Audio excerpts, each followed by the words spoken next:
Bharatiya Janata party समर्पित उम्मीदवार श्रीमती रोशनी खलको जी के इस प्रधान चुनावी कार्यालय में आज इस महत्वपूर्ण प्रेस वार्ता में आप सभी मीडिया साथियों का, मीडिया बंधुओं का स्वागत है, अभिनंदन है, जोहार है। आपको पता है कि समय समय पर हम लोग आपके माध्यम से इस चुनावी विषय को लेकर हम लोग जनता के बीच में जाने का काम करते हैं। इसी के निमित्त आज इस रांची नगर निगम के चुनावी कार्यालय में आप सभी के बीच आज इस प्रेस वार्ता को संबोधित करेंगे। पार्टी के वरिष्ठ नेता, पार्टी के विभाग तेजतर्रार प्रवक्ता श्रीमान प्रतुल साहदेव जी मंच पर उपस्थित है। मैं उनका इस मंच पर स्वागत, अभिनंदन, जोहार करता हूं। साथ ही बगल में बैठे हुए भारतीय जनता पार्टी रांची महानगर के तेजतर्रार महामंत्री और इस पूरे चुनावी प्रकरण में अपनी महती भूमिका निभा रहे ऐसे श्रीमान जितेंद्र वर्मा जी मंच पर उपस्थित है। मैं उनका इस मंच पर स्वागत, अभिनंदन, जोहार करता हूं। मेरे बगल में बैठे हुए इस पूरे चुनावी कार्यक्रम में आप सभी को कोऑर्डिनेट कर रहे हैं ऐसे हम लोग के मीडिया के प्रभारी और चुनावी पूरे कार्यक्रम में आप लोगों को सहयोग करने वाले ऐसे श्रीमान विश्वजीत सिंह जी मंच पर उपस्थित है। मैं उनका मंच पर स्वागत, अभिनंदन, जोहार करता हूं। और आप सभी जान रहे होंगे किनारे जो बैठे हैं वो श्रीमान राजेंद्र मुंडा जी हैं, जिन्होंने भारतीय जनता पार्टी के सीनियर कार्यकर्ता है, चुनावी मैदान में उतरे थे, पार्टी के विचारों को सम्मान देते हुए, वरिष्ठ नेताओं की बातों को आदर करते हुए उन्होंने श्रीमती रोशनी खलको जी के पक्ष में अपना जो अपना कार्यक्रम चलाने का जो निर्णय लिया है, उनको सहयोग करने का निर्णय लिया है, उनका भी मैं इस मंच पर स्वागत, अभिनंदन, जोहार करता हूं। और बिना विलंब किए हुए श्रीमान प्रतुल साहदेव जी से आग्रह करता हूं कि आप सभी के बीच अपनी बातों को रखेंगे। धन्यवाद अशोक जी।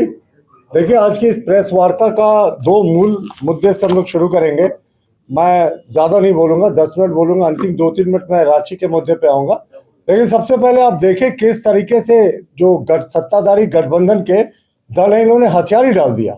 हथियार डाल दिया इसलिए कि इन्होंने दलगत आधार पर चुनाव नहीं कराया, क्योंकि साफ पता था कि साफ स्क्रीन पे और जो अखबारों में बीजेपी ने 80% सीटों पर स्वीप किया, ये देखना नहीं चाहते थे। दूसरा, ईवीएम से ये सरकार खुद 2 बार जीत कर आई है, माननीय हेमंत सोरेन जी की सरकार, लेकिन बैलेट पेपर से कुछ चुनाव कराने का निर्णय लिया। और आपको याद होगा कि पिछली बार जब बैलेट पेपर से चुनाव हुआ था 2008 में, तो 4 दिनों तक गिनती चली थी। तो ये धांधली और आशंका सब इनकार नहीं कर सकते, खास करके जब राज्य निर्वाचन आयोग बिल्कुल किंग कर्तव्य विमूढ़ हो गया है और हमारी शिकायतों पर संज्ञान नहीं ले रहा। देखिए, रांची के मुद्दों पे संक्षेप में आने से पहले क्या स्थिति हो गई है राज्य सरकार की और क्यों हर एक जगह राष्ट्रवादी उम्मीदवारों का समर्थन करने की आवश्यकता है, बहन रोशनी खलको को मेयर क्यों बनाने की आवश्यकता है। इस पूरे प्रदेश में राष्ट्रवादी विचारधारा की ताकतें जब तक सशक्त नहीं होंगी तो इस सरकार की अंधेरागर्दी चलती रहेगी। बच्चा चोरी और ह्यूमन ट्रैफिकिंग से झारखंड लगातार जूझ रहा है। 700 के आसपास बच्चे औसतन हर एक वर्ष गायब होते हैं और अभी भी पिछले 6 वर्षों में 1000 बच्चे ट्रेसलेस हैं। बड़े पैमाने पर रांची, कुटी, गुमला, सिमडेगा की जो आदिवासी बेटियां हैं वो ह्यूमन ट्रैफिकिंग का शिकार होती है और पुलिस पूरे तरीके से कोयला माफिया, बालू माफियाओं को संरक्षण देने में लगी हुई है। पूरा सिस्टम कोलैप्स कर गया है। अगर आप हत्याओं की बात करें तो इस सरकार के 6 वर्षों के कार्यकाल में 7,500 हत्याएं हुई है और 23% कन्विक्शन रेट है इस सरकार का। तो आप सोच सकते हैं कि क्या स्थिति है। 8,000 से ज्यादा रेप केसेस हुई हैं और डबल डिजिट में इसका कन्विक्शन रेट नहीं है। और सबसे अफसोसजनक पहलू कि जो रेप केसेस हुए 1/3 आदिवासी बेटियां उसका शिकार हुई हैं। पूरे तरीके से जो है वो यहाँ सुरक्षा से खिलवाड़ किया जा रहा है। अगर आप देखें तो अपराधीकरण और गुंडा राज का मैंने आपको उदाहरण दिया कि किस तरीके से अब नक्सलवाद अगर कम हो रहा है। गृह मंत्री जी ने घोषणा की है 31 मार्च तक हम नक्सलवाद का लगभग समूल नाश करेंगे। तो अब संगठित आपराधिक समूह जो है वो बढ़ रहे हैं। अब आप देखें, जहां भी कोयला बालू का उद्योग है या जहां खनन होता है वहां संगठित ऑर्गेनाइज माफियाज की तरह ये लोग काम करते हैं। सुपारी लेते हैं 5,000 10,000, यही लोगों की कीमतें रह गई हैं जान की हेमंत सरकार के कार्यकाल में। अपहरण, फिरौती के लिए अपहरण की घटनाओं में 23% जो वृद्धि है वो जब हमारी भारतीय जनता पार्टी की किसी समय राष्ट्रवादी विचारधारा की सरकार थी और अभी मौजूदा समय में। और जो भ्रष्टाचार है, राजकोष में 10,000 करोड़ का ब्लैक होल है। जैसे गैलेक्सी में ब्लैक होल होता है ना, जो उसके अंदर जाता है वो कभी निकलता नहीं। तो 10,000 करोड़ के पैसे का कोई हिसाब नहीं है इस सरकार में, ना उसका रिसीट है, ना कहाँ आया ना कहाँ गया। किस तरीके से भ्रष्टाचार इस सरकार में शिष्टाचार बन गया है कि आप खुद सोच सकते हैं।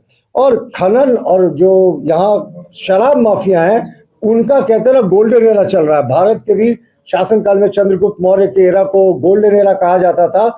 ये शराब माफिया और जो खनन माफिया है उनका गोल्डन एरा चल रहा है। शराब का जो घोटाला है वो 750 करोड़ का है। एसीबी जांच कर रही है, सीबीआई जांच से सरकार भाग रही है। क्यों? क्योंकि सत्ता के शीर्ष में बैठे लोगों तक इनकी गर्दन पहुंचेगी, जो ये सरकार बिल्कुल नहीं चाहती। सैकड़ों एकड़ जमीन सरकारी माफियाओं को सौंप दी गई है और पूरे तरीके से देखिए तुष्टीकरण का इस सरकार ने एक नया अध्याय लिखा है। किस तरीके से साहब यहाँ तुष्टीकरण चारों तरफ व्याप्त है, किसी को बताने की आवश्यकता नहीं है। इस पर मैं डिटेल में नहीं जाऊंगा। स्वास्थ्य सिस्टम वेंटिलेटर पे इस सरकार में राष्ट्रवादी शक्तियों को जीतना, विकास वाली शक्तियों को जीतना इस चुनाव में क्यों महत्वपूर्ण है? राज्य में विशेषज्ञ डॉक्टरों के 61% पद, नर्सों के 52%, पैरामेडिकल के 80% पद खाली हैं और सरकार सिर्फ कमीशन खोरी में लगी हुई है। जो एक्सपायर दवाएं हैं वो रिम्स जैसे प्रतिष्ठित संस्थान में वो बांटे जा रहे हैं। 10 रुपए की सिरिंज और 30 रुपए की दवाओं के लिए मरीज तरस रहे हैं। जो अव्यवस्था है सारे हॉस्पिटल्स में वो बहुत ज्यादा हो गई है। और अब आप नगर निगम के चुनाव के लिए अगर आप देखेंगे तो जिस तरह की स्थितियां हैं आपको दूर देखने की जरूरत नहीं है। क्या स्थिति हो गई है साहब? सड़कों की जो पीसीसी सड़कें बनती थी जर्जर है। और म्युनिसिपल कमिश्नर साहब, या छोड़ दीजिए उनकी बात, कोई एएमसी हो या दूसरे अधिकारी फोन नहीं उठाते। तो ये सरकार ने जो 3 वर्षों तक चुनाव नहीं कराया उससे 2100 करोड़ रुपए का जो सेंट्रल ग्रांट मिलता है नगर निकायों का, उसका सीधे नुकसान हुआ सिर्फ चुनाव नहीं कराने के कारण। तो 2100 करोड़ जो गरीबों के विकास में जाता, इस सरकार ने इसको डुबा देने का काम किया। अब रोशनी खलखो जी का जो आप घोषणा पत्र देखेंगे, विकसित रांची का संकल्प पत्र देखेंगे, तो उसमें मैं संक्षेप में 4-5 पॉइंट बता रहा हूं कि कितनी दूरदर्शी सोच है इसमें। होल्डिंग टैक्स, पानी टैक्स और कचरा टैक्स का जनता का बोझ नहीं बनने दिया जाएगा। अभी आप बिना पानी के कनेक्शन के आपके ऊपर वाटर टैक्स का लंबा चौड़ा बिल आ जाता है। ये सब रोशनी खलखो जी जब जीत कर आएंगी तब ये सारी चीजों को सुधारा जाएगा। और दूसरा आप देखिए, स्मार्ट डस्टबिन लगेगा। जैसे बड़े शहर हैं, इंदौर है, बड़े बड़े शहरों की तरह स्मार्ट डस्टबिन रहेगा। सूखा कचरा, गीला कचरा सबको अलग किया जाएगा। और 310 करोड़ के केंद्र सरकार द्वारा निर्मित बड़गाई में जो सीवरेज और ड्रेनेज का प्लांट है, जिसको इस राज्य सरकार ने नॉन ऑपरेशन बना कर रखा है, रोशनी खलखो जी की प्रायोरिटी में है कि इसको हम तुरंत कार्यशील बनाएंगे। और देखिए, सभी वार्डों में गुणवत्तापूर्ण सड़कों का निर्माण रख रखाव होगा। सिटी बसेस सरकार चलाती है, कहती है इस शहर में। कितने लोग हम लोग में से हैं जो सिटी बसेस का हम प्रयोग कर पाते हैं? सुचारू रूप से कोई व्यवस्था नहीं है, बसें जर्जर हो जाती है, प्राइवेट ऑपरेटर्स को दे दिया जाता है। जो मूल इनको लाने का मंत्र होता है वो पूरा नाश हो जाता है।